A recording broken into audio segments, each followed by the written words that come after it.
What if I told you that the very thing you crave the most in life, love, could be the thing you're secretly avoiding? What if the idea of being truly loved scares you more than being alone? It's a contradiction that many of us don't even recognize until we start looking deep inside. Welcome to the paradox of love. Hi there, and welcome to Quiet Discipline Method. Today, we're diving into a deep, uncomfortable truth. Many of us, even though we long for connection, are actively sabotaging our chances of finding it. At first, it may sound strange, even unsettling, but stay with me until the end and you might discover something about yourself that you never realized before. Why would anyone choose to avoid love? This is a question that seems counterintuitive at first. After all, love is the thing that makes life worth living, right? It's the most basic human need, the force that gives our existence meaning. Yet there are people who, despite their yearning for it, push it away with everything they have. They choose isolation over intimacy, distance over connection, and in doing so, they unknowingly set up barriers that keep love at arm's length. The answer to this paradox lies not in our present, but in our past. Our ability to accept love is shaped profoundly by the emotional experiences of our early years. We often don't realize it, but the way we were loved, or perhaps how we were not loved, can have lasting effects on our relationships as adults. Think about it. How many of us have memories of wanting affection from a parent who was unavailable, emotionally distant, or simply too preoccupied with other things? Perhaps a caregiver was physically present but emotionally absent. Or maybe, like many of us, you felt abandoned by someone who should have loved you the most. For those of us who've had difficult experiences in childhood, the scars may run deeper than we think. The truth is, we might have learned to associate safety with independence rather than intimacy. The idea of being loved, of allowing ourselves to truly rely on someone else, can feel dangerous. Over time, we become experts at protecting ourselves, often without realizing it. We develop strategies to cope, like immersing ourselves in hobbies, work, or even fantasies that keep us distracted from the pain of vulnerability. This is how we become emotionally self-sufficient, but at a cost.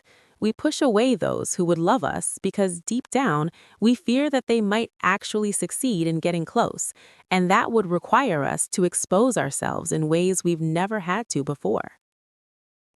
As we grow older, this pattern follows us into adulthood.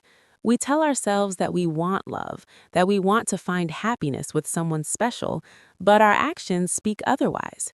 We choose partners who are emotionally unavailable or who are far away, physically or emotionally.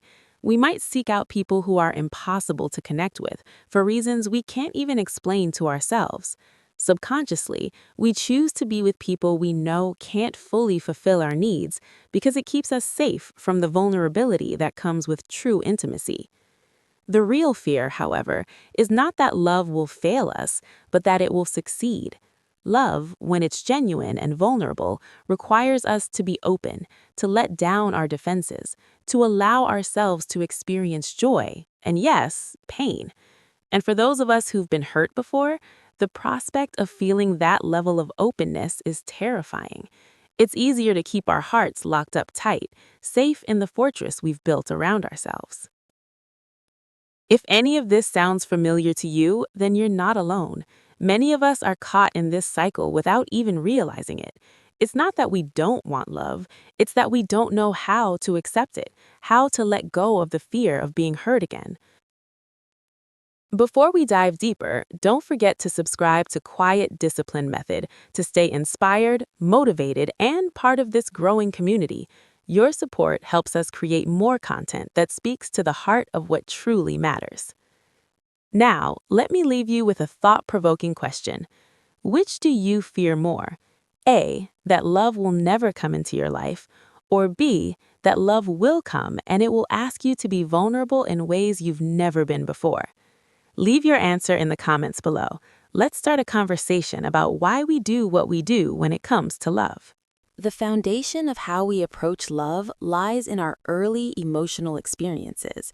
We often don't realize that the way we were loved, or the absence of it, plays a significant role in shaping our ability to love and be loved later in life.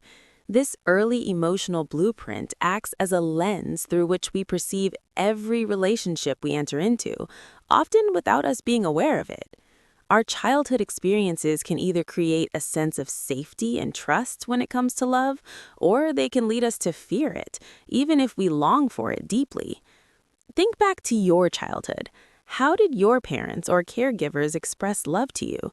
Were they present when you needed them most, both physically and emotionally? Or were they often unavailable, either physically absent due to work or emotionally distant due to their own struggles? If your early years were filled with warmth, understanding, and consistent affection, then your capacity to give and receive love likely grew in an environment where you felt safe. You learned that love is a reliable source of comfort and connection, and as an adult, you may find it easier to open up to others, knowing that vulnerability can lead to meaningful, fulfilling relationships. However, many of us don't have such experiences. Some of us grew up in environments where love was unreliable, unpredictable, or even hurtful. Perhaps a parent was frequently absent, emotionally unavailable, or only gave affection when it suited them. Maybe you witnessed or experienced emotional neglect or even abuse. In such cases, love wasn't a source of comfort, but rather a reminder of loss, instability, or pain. These early wounds become deeply ingrained in our psyche, shaping our emotional responses to love in adulthood. For those of us who didn't receive consistent love as children, it's easy to see how we could grow into adults who struggle with vulnerability. If love was something you had to fight for, or something you couldn't rely on, it becomes difficult to trust in it as an adult. As a result, we may retreat into emotional isolation. We build walls to protect ourselves from the pain of rejection or disappointment. The idea of opening up to another person, of letting ourselves be fully loved, becomes terrifying. It's not that we don't want love, it's that we've learned to associate love with insecurity, unpredictability, and emotional hurt. The challenge of embracing love lies in the fact that, for many of us, love is linked to feelings of helplessness and fear. If we were denied love in our formative years or experienced love in a way that left us feeling unsafe, our brains have learned to protect us from that kind of vulnerability. The instinct to shield ourselves from further emotional harm becomes so strong that it often overpowers our desire to connect with others. The subconscious mind, working to protect us from past trauma, convinces us that it's safer to avoid love than to risk facing the pain we've known before. These early wounds become deeply ingrained in our psyche, shaping our emotional responses to love in adulthood. For those of us who didn't receive consistent love as children, it's easy to see how we could grow into adults who struggle with vulnerability. If love was something you had to fight for, or something you couldn't rely on, it becomes difficult to trust in it as an adult. As a result, we may retreat into emotional isolation. We build walls to protect ourselves from the pain of rejection or disappointment. The idea of opening up to another person, of letting ourselves be fully loved, becomes terrifying. It's not that we don't want love, it's that we've learned to associate love with insecurity, unpredictability, and emotional hurt. The challenge of embracing love lies in the fact that, for many of us, love is linked to feelings of helplessness and fear. If we were denied love in our formative years or experienced love in a way that left us feeling unsafe, our brains have learned to protect us from that kind of vulnerability. The instinct to shield ourselves from further emotional harm becomes so strong that it often overpowers our desire to connect with others. The subconscious mind, working to protect us from past trauma, convinces us that it's safer to avoid love than to risk facing the pain we've known before. These early wounds become deeply ingrained in our psyche, shaping our emotional responses to love in adulthood. For those of us who didn't receive consistent love as children, it's easy to see how we could grow into adults who struggle with vulnerability. If love was something you had to fight for or something you couldn't rely on, it becomes difficult to trust in it as an adult. As a result, we may retreat into emotional isolation. We build walls to protect ourselves from the pain of rejection or disappointment. The idea of opening up to another person, of letting ourselves be fully loved, becomes terrifying. It's not that we don't want love, it's that we've learned to associate love with insecurity, unpredictability, and emotional hurt. The challenge of embracing love lies in the fact that, for many of us, love is linked to feelings of helplessness and fear. If we were denied love in our formative years or experienced love in a way that left us feeling unsafe, our brains have learned to protect us from that kind of vulnerability. The instinct to shield ourselves from further emotional harm becomes so strong that it often overpowers our desire to connect with others. As we move through life, our early emotional experiences don't just shape how we love, they also shape how we protect ourselves from love. This protection often manifests as a desire for independence, the idea that we are better off standing alone rather than risking the vulnerability that comes with emotional connection. The more we experience emotional neglect, abandonment, or hurt, the more we begin to believe that we are safer in isolation than in intimacy. For many of us, emotional independence becomes a survival mechanism. We learn, often without realizing it, that the less we rely on others, the less chance there is for us to be hurt. This isn't necessarily a conscious choice, it's a learned behavior, developed over time as a response to pain, neglect, or abandonment in our formative years.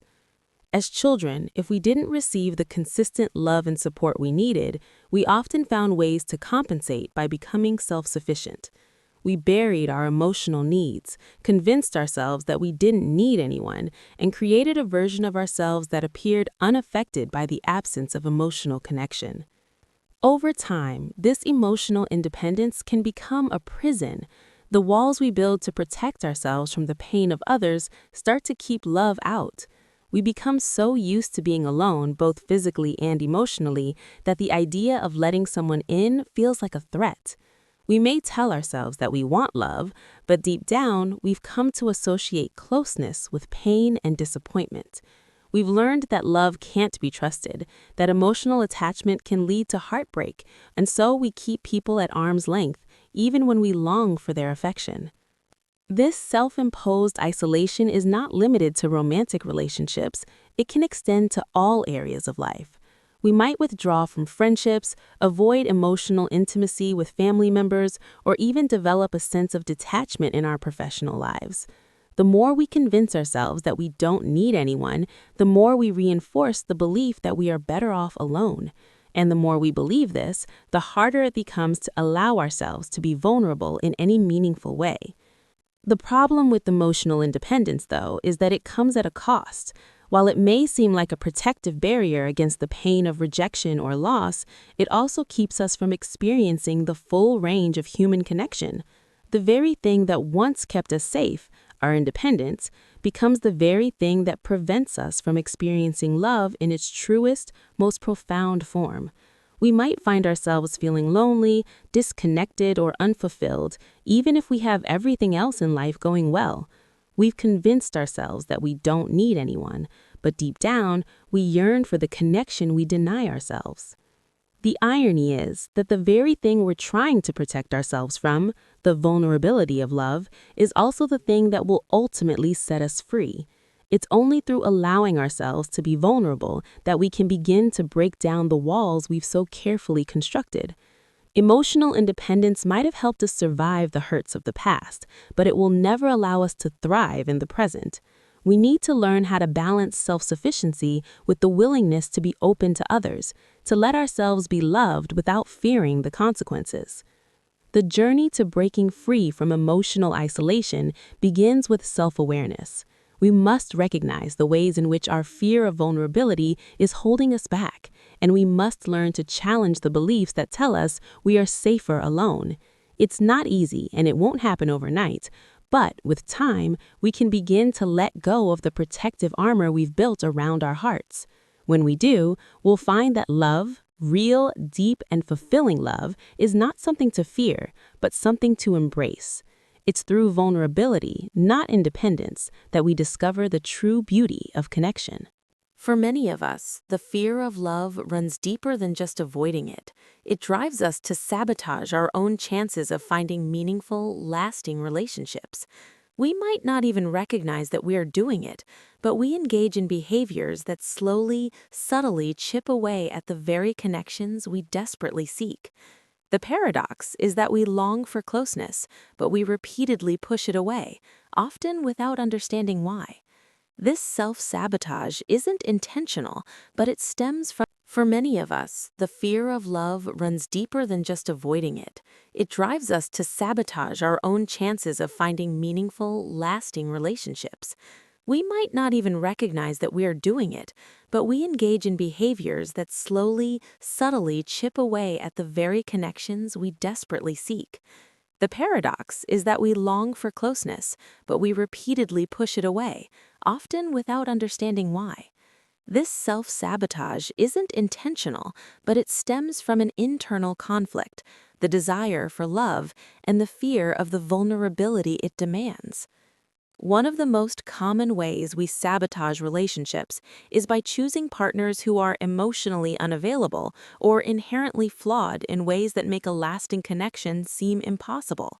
We may seek out people who live far away, are already in committed relationships, or who are simply not in a place to give us the love we crave. These choices, while seemingly unrelated to the fear of intimacy, are often rooted in the subconscious need to ensure that the relationship will not succeed. We create obstacles before we even give the relationship a chance, almost as if we are preemptively protecting ourselves from the heartbreak that we're sure will follow. Even in relationships where the potential for love is clear, we may unconsciously find ways to sabotage things. We might start picking apart small flaws in our partner, the way they speak, the way they look, or how they behave, creating unnecessary distance between us. These flaws, real or imagined, become excuses for why the relationship can't work. We push away the very people who might love us, always searching for the perfect partner who, in reality, may not exist. We keep looking for reasons to justify our actions, convincing ourselves that no one is quite right for us, when in fact, the real issue is our own fear of being loved deeply. When we do find ourselves in a relationship that seems promising, we engage in what psychologists refer to as distance management. This is a form of self-protection where we introduce subtle barriers between ourselves and our partner to prevent any real emotional closeness. We might start arguments over trivial matters, spoil special moments like birthdays or holidays, or even deliberately neglect important conversations. These actions aren't consciously calculated. They happen almost instinctively as we try to create emotional distance. We may even find ourselves making excuses to pull away, work commitments, social obligations, or simple distractions, just to avoid the intensity of intimacy. The more we engage in these behaviors, the more we confirm our underlying belief that love is something to be feared, not embraced. We justify our actions by blaming the other person, but the truth is that we are the ones pushing them away. This cycle can be exhausting, leaving us feeling isolated, lonely, and confused. We don't understand why we keep sabotaging ourselves, why the one thing we want the most seems just out of reach. But the answer is simple. It's fear. The fear of vulnerability, the fear of getting too close, the fear of being exposed in ways we never have been before. What makes this even more complicated is that the people around us often fail to see this dynamic. Friends and family may sympathize with us, chalking up our failed relationships to bad luck or unfortunate timing. Psychologists, on the other hand, may identify our ability to destroy our own chances at love as a skill we've perfected over time. We don't do this because we're wicked or unwilling to love. We do it because we've been hurt in the past, and we've learned to protect ourselves by keeping love at a distance. The key to breaking this pattern lies in understanding the root cause of our self-sabotage. It's not that we don't want love, but that we fear the vulnerability it requires. Love means letting go of control, opening ourselves up to another person, and accepting that they have the power to hurt us. That kind of exposure is terrifying, especially when our past experiences have taught us that love can be unpredictable, unreliable, and at times painful. But by recognizing this fear and acknowledging that it is rooted in past wounds, we can start to challenge it. Healing begins with understanding that love doesn't have to be a threat. It can be a source of strength, connection, and growth. The road to allowing ourselves to fully love and be loved is not easy, and it requires a level of self-awareness and vulnerability that many of us may not be ready to face. But by recognizing our patterns of self-sabotage and the fears that fuel them, we can take the first step towards breaking free from this cycle. Love, when given the space to flourish, can bring us the connection and fulfillment we've been searching for all along. But first, we must learn to stop sabotaging ourselves, to stop running from the very thing that can heal us. In order to break free from the cycle of avoiding love, we must first confront the underlying fear that drives our behavior. This fear, which has been deeply ingrained over time, is not something that can be easily discarded. It's a protective mechanism we've developed to shield ourselves from past pain, but it's also the very thing that prevents us from experiencing the joy and fulfillment that love can bring. The key to overcoming this is not simply to acknowledge that we are afraid, but to understand where this fear comes from and why it continues to hold us back. The journey begins with self-awareness. We must take a step back and reflect on our past experiences, particularly the early emotional experiences that shaped our understanding of love. If we grew up in environments where love was unreliable or inconsistent, where we were abandoned or neglected, our brains learned to associate love with insecurity and pain. As a result, we built walls around ourselves, convincing ourselves that the safest path was to remain independent, to avoid relying on anyone else for emotional fulfillment. This protection, while necessary at the time, has outlived its usefulness and now keeps us from embracing the very thing we desire most. Recognizing this fear is the first step toward healing. We must stop seeing love as a threat and start seeing it as an opportunity for growth. Love is not something to be feared or avoided. It is the most powerful tool for healing and connection that we have. But to truly open ourselves to love, we must be willing to be vulnerable. We must allow ourselves to feel exposed, to risk the possibility of being hurt, because it is only through vulnerability that we can experience the depth of connection that love offers. This vulnerability is not a weakness, it's a strength. It takes incredible courage to open ourselves up to someone else, to allow them to see us in our rawest, most unguarded state. But it is this very openness that leads to the most meaningful and fulfilling relationships. When we allow ourselves to be vulnerable, we give others the chance to love us as we are, without the walls that have kept us safe but isolated. We also give ourselves the chance to love fully, to experience the kind of deep emotional intimacy that can only come from truly connecting with another person. The fear of vulnerability is deeply rooted in our past experiences, but it does not have to define our future. We have the power to change the way we approach love. The key is to challenge the beliefs that have been shaped by our past wounds. We must start by acknowledging that our need for independence and self-sufficiency is no longer serving us. We can still be independent, but we must also be willing to allow others in, to trust that love will not always lead to hurt. As we begin to dismantle the barriers we've built, we may feel uncomfortable or even frightened. It's natural to feel this way as we are stepping into unfamiliar territory, but it is in this discomfort that we grow. We must remind ourselves that love is not about perfection or control.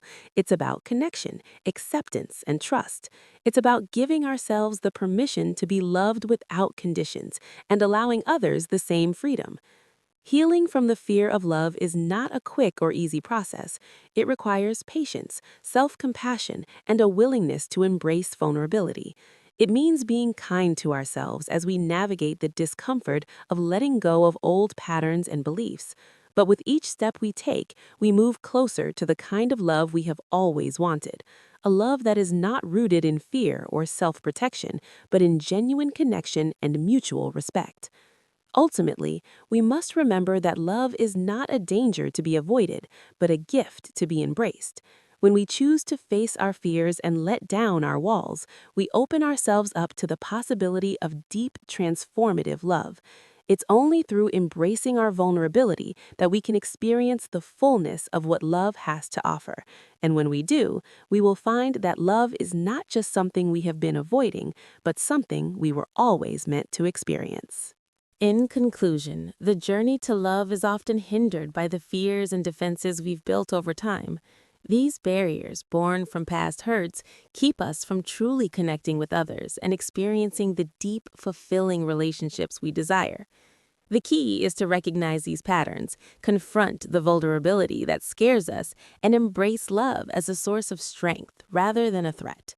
By understanding our past, we can start to dismantle the walls we've built and create space for genuine connection and emotional growth.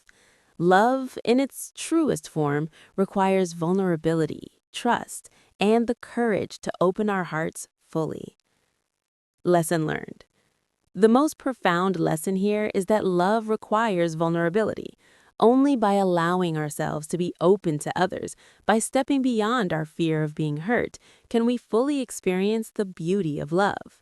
In our daily lives, we can apply this lesson by recognizing moments when we pull away out of fear, and instead choosing to embrace connection even when it feels uncomfortable.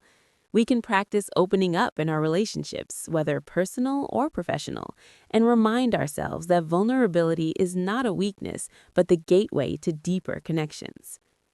Question for you: how do you think vulnerability influences the quality of your relationships? Share your thoughts in the comments below. Let's discuss. And don't forget to subscribe to Quiet Discipline Method to support the channel and stay tuned for more inspiring content.